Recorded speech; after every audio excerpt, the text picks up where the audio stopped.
नमस्कार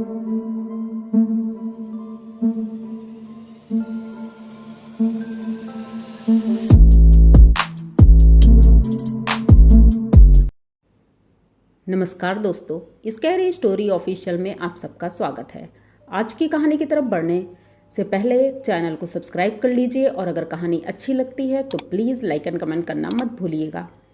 आज की कहानी बहुत ही ज़्यादा डरावनी है, तो ध्यान से सुनिएगा। कहानी अरुण की है और अरुण ने हमारे साथ ये कहानी शेयर की थी। मुझे तो बहुत ज़्यादा डर भी लगा और बहुत अजीब भी लगा कि ऐसा भी होता है। अरुण अभी अपने माँ बाप का इकलौता बेटा है और मम्मी पापा के साथ ही रहता है। पढ़ाई में बहुत अच्छा था और बचपन से ही उसकी इच्छा थी कि वो मिलिट्री में जाए और देश सेवा करे।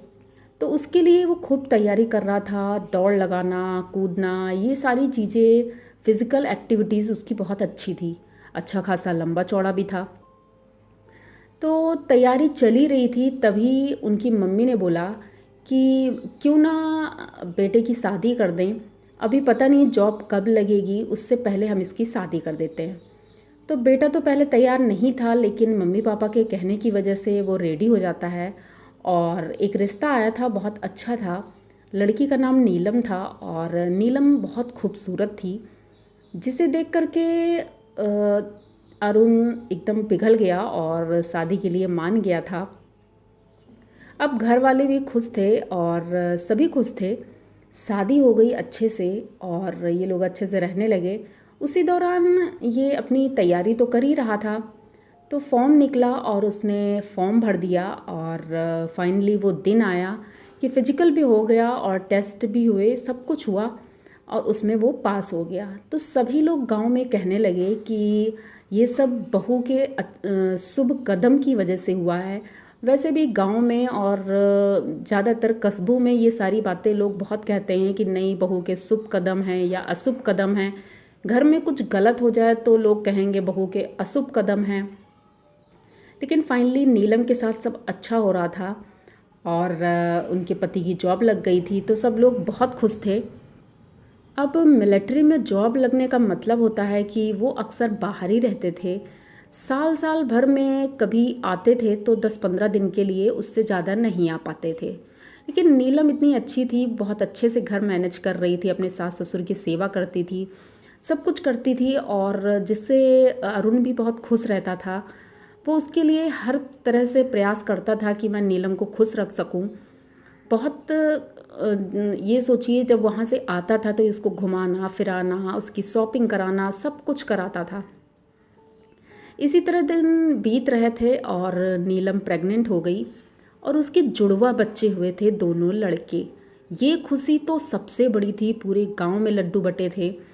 अरुण को सूचना दी जाती है तो अरुण भी कोशिश करता है कि जल्दी छुट्टी लेकर पहुंच जाएं, लेकिन जल्दी छुट्टी तो नहीं मिलती है। 1.5 महीने बाद वो छुट्टी लेकर आता है और बच्चों से मिलकर बहुत खुश होता है। उसके बाद 2 दिन के लिए ही आया था और 2 दिन बाद वो चला जाता है। अब डेली रूटीन की तरह रोज काम चल रहा था। एक दिन अरुण जब अपने ड्यूटी पर था तो उसके पास एक फ़ोन आता है और सूचना मिलती है कि उसकी पत्नी की डेथ हो गई है। अब वो समझ नहीं पाता है, वो सोचता है पहले कि गांव का कोई लड़का है, हो सकता है मजाक कर रहा हो। तो उसने बहुत तेज़ी से चिल्लाया, क्या फालतू मजाक करते हो, ये सब बोलने की बातें हैं। तो वो कहता है नहीं भैया, हम मजाक नहीं कर रहे हैं। भाभी खेतों की तरफ गई थी और वहाँ पर सांप ने काट लिया है और भाभी अब हमारे साथ नहीं रही। अब ये सोचता है ये क्या हो गया, ये छुट्टी का एप्लीकेशन देता है और तुरंत वहाँ से चल देता है। गांव पहुँचता है। गांव के किनारे अभी पहुँचा ही था कि उसे उसकी बीवी सड़क किनारे बैठी हुई दिखती है उसके बच्चों के साथ। तो वो सोचता है कि देखो, गांव वालों ने बोला था तो मतलब झूठ बोला था, मुझे सरप्राइज़ देना था, कोई कोई बात है। तो वो धीरे धीरे यही सोचते हुए वहाँ जाता है, अपनी बीवी से मिलता है, उससे बात करता है। तो वो कुछ नहीं बोलती है, वो चुपचाप चल देती, क्योंकि वो वैसे भी बहुत सीधी थी। तो धीरे धीरे उनके पीछे पीछे चल देती है, घर पहुँचती है। तो अरुण अपने मम्मी पापा से मिलकर बहुत खुश होता है। तो मम्मी पापा बोलते हैं बेटा, देर कर दी तुमने आने में। तो वो कहता है माँ छुट्टी नहीं मिल रही थी, क्या करें। लेकिन उससे कोई बात नहीं बता रहा था, कुछ बता नहीं रहा था।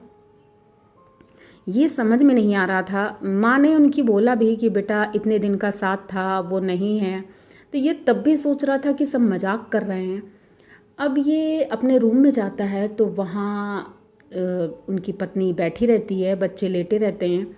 ये जाता है बच्चों के साथ खेलने लगता है। नीलम से बोलता है कि नीलम मेरे लिए पानी गर्म कर दो, मुझे नहाना है। नीलम कहती ठीक है। अब वो पानी गर्म कर देती है और ये नहाने जाता है। एक ही घर में रह रहे हैं लेकिन घर में कोई उससे बात नहीं कर रहा है ज़्यादा। मम्मी पापा वैसे ही दुखी थे, वो अपने कमरे में रहते थे। गांव के कुछ लोग आते थे तो नीलम अरुण को बाहर जाने नहीं देती थी और वो अपने कमरे में ही रखती थी। कहती थी इतने दिन बाद आए हो और क्या मेरे पास नहीं बैठोगे। तो अरुण कुछ नहीं बोलता था और कहता था ठीक है, वैसे भी 3 दिन के लिए आया हूँ और उसके बाद तो मैं चला ही जाऊँगा। तो ये गांव में किसी से मिला नहीं था, यहाँ तक कि अपने मम्मी पापा के पास भी नहीं बैठ पाता था। एक दिन रात में जब ये सो रहा था तो इसने देखा कि नीलम बेड पर नहीं है। तो ये पूरे घर में ढूंढता है और सब जगह ढूंढता है पर नीलम उसे कहीं नहीं मिलती है। ये परेशान हो जाता है और तभी अपनी माँ के कमरे में जाता है। माँ से पूछता है कि माँ नीलम कहाँ है। तो उनकी माँ रोने लगती हैं बहुत तेज़ी से। तो ये कहता माँ रो क्यों रही हो, क्या बात हो गई, क्या झगड़ा हुआ क्या आप दोनों में। तो वो कहती बेटा तुम्हें पता नहीं है क्या, तुम मेरे पास बैठे ही नहीं, जब से आए हो तुम अपने कमरे में ही रहते हो। तुम्हें पता नहीं है कि अब तुम्हारी बीबी इस दुनिया में नहीं है, क्या तुम्हें सदमा लग गया है। तो बेटा रो लो थोड़ा और अपना मन हल्का कर लो, यहीं तक तुम दोनों का साथ था। अब अरुण को कुछ समझ में नहीं आ रहा था। अरुण अपनी माँ से कहता है मामा माँ क्या बोल रही हो तुम, नीलम है तो अभी मेरे साथ कमरे में ही थी। अब उनकी माँ एकदम चौंक जाती हैं, कहती बेटा क्या बोल रहे हो तुम, उसे मरे हुए 3 दिन हो गए हैं और अब हम लोगों ने, तुम आए नहीं और छुट्टी का भी कुछ पता नहीं चला, तो हम लोगों ने बहुत जल्दी जल्दी उसका क्रियाक्रम कर दिया, सब कुछ कर दिया था तुम्हारे पिताजी ने वहीं गंगा किनारे जा कर के, कि पता नहीं तुम आ भी पाओगे या नहीं आ पाओगे। तो अब इसको कुछ समझ में नहीं आ रहा था ये लोग क्या बोल रहे हैं। ये पूरी बात अपनी माँ को और पिताजी को बताता है। तो माँ और पिताजी बोलते हैं कि बेटा तुमने हमें बताया क्यों नहीं कि इतनी बड़ी बात है। तो वो बोलता मैं क्या बताता, मुझे तो वो खेतों के पास ही मिली थी रास्ते में, तो वो मेरे साथ ही आई थी और अभी पता नहीं कमरे में है नहीं, वो पता नहीं कहाँ चली गई है। थोड़ी देर बाद कोई दरवाज़ा नॉक करता है तो अरुण बाहर जाता है, देखता है कि नीलम कमरे में है। अब नॉक किसने किया, ये जा कर के दरवाज़ा खोलता है तो देखता है कि गांव के प्रधान जी थे, वो आए थे। उन्होंने बताया तुम्हारे खेतों में पानी लगा था और किसी ने तुम्हारे खेतों की सिंचाई कर दी है। अब ये सोचता है ये किसने किया, हम तो गए नहीं और पिताजी की तबीयत ठीक नहीं है तो वो लेटे हैं, तो हमारे खेतों में सिंचाई किसने कर दी। तो ये अपने जब कमरे में जाता है तो नीलम बताती है कि अरे वो पिताजी की तबीयत ठीक नहीं थी और आप भी थके हुए थे तो मैंने सोचा मैं ही करवा दूं, तो मैं गई थी और सारे खेतों की सिंचाई मैंने कर दिया। अब ये सोचिए 20 बीघा खेत था उसका और 1 घंटे के अंदर वो सिंचाई करके वापस भी आ गई। ये लोग देखते रह जाते हैं, इनके माँ और पिताजी को तो नहीं दिख रही थी वो, लेकिन अरुण उससे बोलता है तुमने ऐसे कैसे कर लिया। अब अरुण को समझ में आ जाता है कि कुछ ना कुछ गड़बड़ तो है। ये घर से बाहर निकलता है और प्रधान जी और गांव के जो मुखिया थे उनसे बात करता है, उन्हें बताता है सारी बात। अब उनके माताजी पिताजी कुछ जाहिर नहीं कर सकते थे क्योंकि अगर जाहिर करते तो वो जो भी आत्मा थी वो इन्हें नुकसान पहुंचा सकती थी, प्लस बच्चों का नुकसान पहुंचा सकती थी क्योंकि बच्चे उसके पास थे। तो इनके प्रधान जी कहते हैं ठीक है, कल हम एक पंडित जी को बुलाएंगे, वो तुम्हारे घर में हवन पूजा करेंगे, तभी हो सकता है कुछ ठीक होगा। तो पंडित जी आते हैं, उनके घर में यज्ञ करते हैं, हवन करते हैं। वो अंदर कमरे में बैठे बैठे इतना चिल्ला रही थी, बहुत ज़्यादा चिल्ला रही थी और कह रही थी तुमने ये ठीक नहीं किया है क्योंकि आज तक मैंने तुम्हारा कोई बुरा नहीं किया है, मैं तुम्हारे अच्छे के लिए आई थी।